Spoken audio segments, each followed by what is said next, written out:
Olá a todos, meu nome é Eduardo Saia Lima, eu sou aluno de doutorado do Laboratório OCA, aqui do Inatel, e vou apresentar hoje o trabalho intitulado Sistema Híbrido Radio over Fiber Free Space Optics para Rede 5G. Os autores do trabalho são Celso Henrique de Souza Lopes, eu e o professor doutor Arismar Cerqueira Sodré Júnior.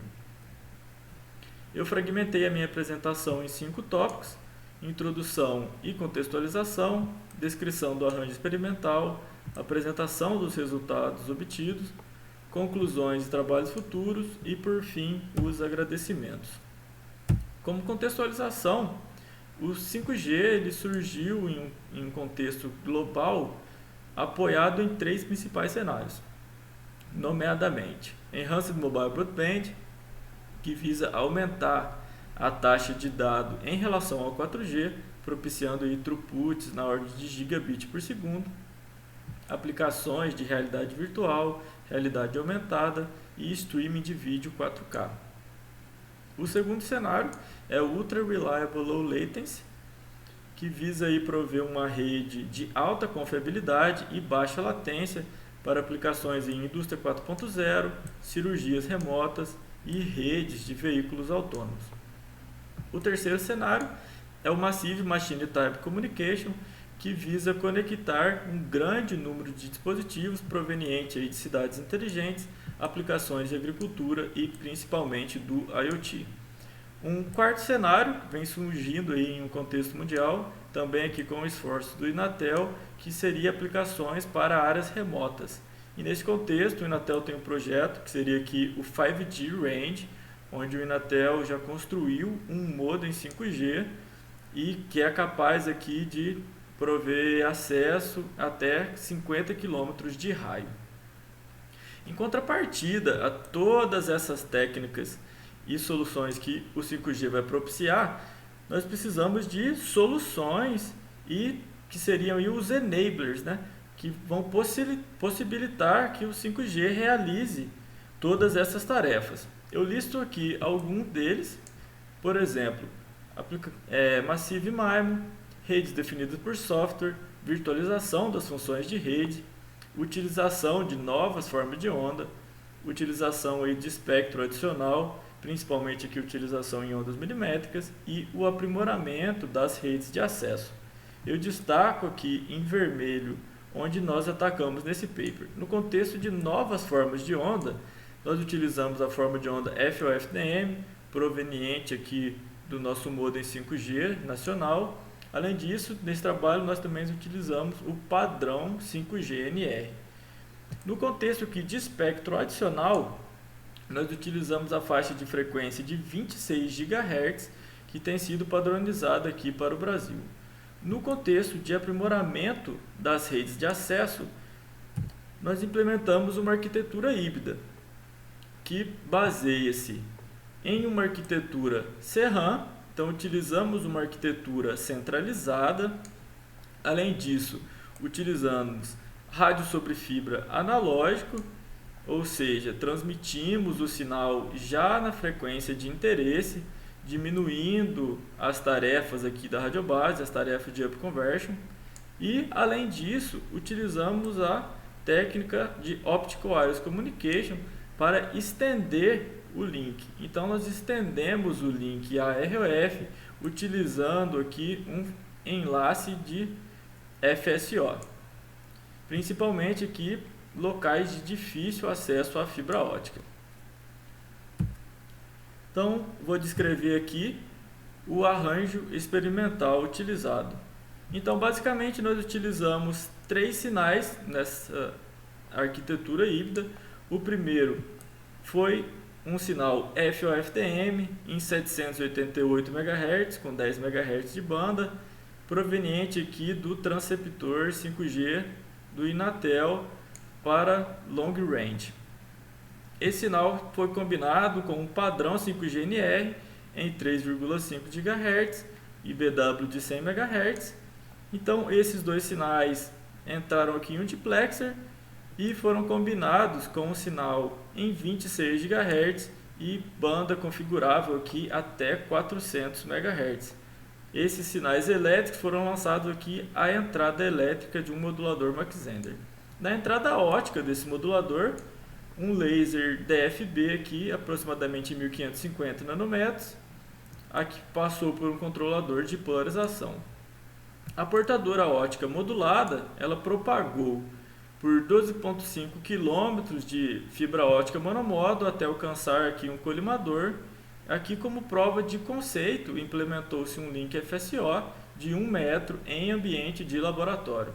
Na recepção, uma lente combinou novamente em fibra esse feixe, amplificamos esse sinal e lançamos a entrada de um fotodetector. Aqui na saída, os 3 sinais foram avaliados de maneira independente. Trago aqui uma foto do arranjo experimental, o qual está de acordo com o setup apresentado no slide anterior. Vamos tratar aqui agora dos resultados obtidos. Aqui do lado esquerdo, observa-se a transmissão do link FSO, a recepção do link FSO antes da lente de colimação e a recepção do feixe após a lente de colimação. Então, após colimarmos esse feixe, nós medimos esse espectro utilizando aqui um OSA, que é a imagem a seguir. Então, nota-se aqui as bandas de modulação somente da portadora de 26 GHz. O sinal de 3,5 e o sinal em 788 nós não podemos observar devido à resolução do nosso analisador de espectro óptico. Então, como consistiu a análise? Esse EDFA ele possui ganho variável, então nós variamos o ganho desse EDFA a fim de variar a potência óptica na entrada do fotodetector. O primeiro sinal avaliado foi o transceptor 5G do Inatel, utilizando aqui FOFDM, o qual resultou aqui em uma taxa de 60 megabits por segundo. Então, nota-se aqui, quando utilizamos 16 QAM, potências acima de 14 dBm, nós já conseguimos aqui EVMs abaixo das recomendações do 3GPP para 16 QAM, que são de 12,5%. Ao utilizar 64 QAM, necessitamos de um pouco mais de potência óptica, em torno aqui de 2 dB a mais. No entanto, acima de menos 12 dBm, todos os níveis aqui de potência óptica satisfazem as recomendações do 3GPP. Então, se notarmos aqui em relação aos limites do 3GPP, temos uma grande margem, o que pode ser utilizado para habilitar o link wireless. De maneira similar, analisamos aqui o sinal 5GNR em 3,5 GHz. No caso de utilizar 16 QAM, níveis de potência aqui acima de 11 dBm satisfazem os requisitos. Para 64 QAM, nível de potência acima de menos 8. E no caso de utilizar 256 QAM, aqui já fica um pouco mais complicado devido à proximidade dos símbolos da constelação 256 QAM, necessitando aí uma relação sinal-ruído bem maior para atender os limites de EVM. No entanto, potências acima de menos 3 satisfazem as especificações do Release 15 do 3GPP. No caso de utilizar 256 QAM, o nosso sistema propiciou aqui 800 megabits por segundo. De maneira análoga, para o sinal em 26 GHz, analisamos aqui para modulação 16 QAM, então potências ópticas aqui próximos a menos 7 já atendem aos requisitos, e para o caso do 64 QAM, em torno aqui de menos 5,5 dBm.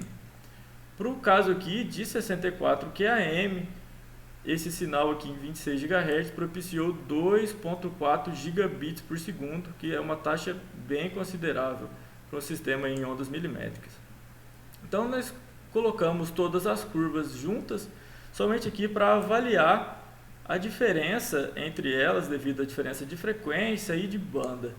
Então nota-se uma diferença grande aqui entre a frequência de 26 GHz comparado aqui com o 3,5 e o 78 GB. Isso se dá devido à resposta em frequência do modulador Mach-Zehnder, a resposta dos cabos e também a resposta do fotodetector. Além disso, analisando aqui o sinal de 788 MHz e o sinal em 3,5 GHz, eles têm comportamento parecido para potência acima de -4, mas eles divergem com potências menores que -4.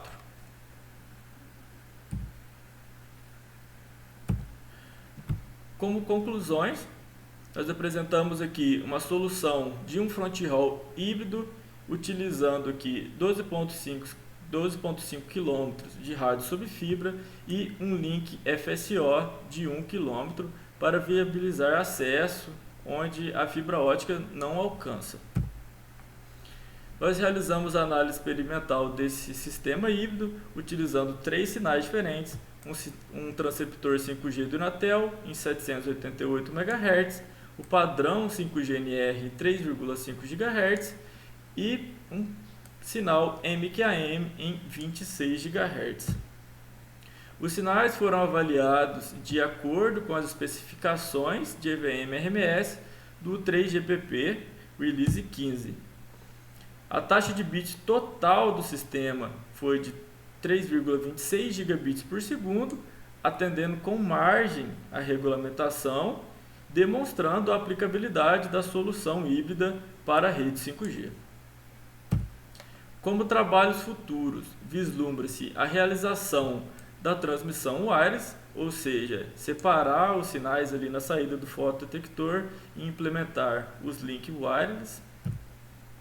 Além disso, visa-se a extensão do enlace FSO para um sistema mais realístico e, além disso, analisar o impacto dos fenômenos atmosféricos no desempenho do sistema híbrido ROF-FSO wireless, principalmente focado aqui no impacto desses fenômenos no link FSO. Gostaria aqui de deixar os meus agradecimentos a todos os companheiros de laboratório, aqui do Laboratório OCA, ao Inatel pela infraestrutura, à FAPEMIG pelo fomento e aqui também a Rode Schwartz pelos equipamentos fornecidos aí nesse paper. Obrigado e perguntas?